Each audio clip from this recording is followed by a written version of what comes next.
Hello everyone, in this video I will show you how to fix FaceTime not working in iOS 17. So before starting the video, don't forget to subscribe the channel and also press the bell icon. So first of all, open settings. Now in settings, scroll down and click on general and then click on date and time.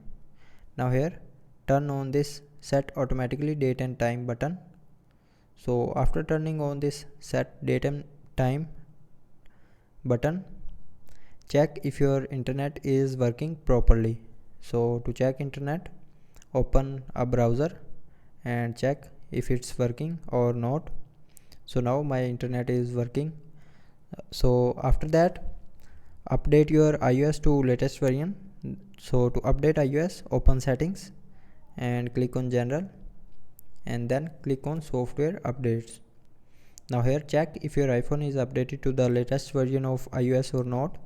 So if your iPhone is not updated, then first update your iPhone, and after updating, the FaceTime will start working properly. So if it's still not working, then reset all settings. So to reset all settings, open settings and here click on general.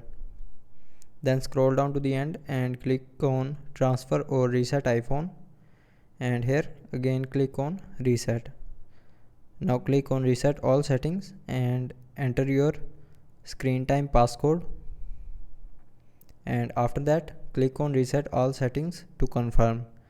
So it will reset your all settings, but it will not delete any data from your iPhone. And after resetting, restart your iPhone. So to restart, press and hold your power button and volume down button at the same time.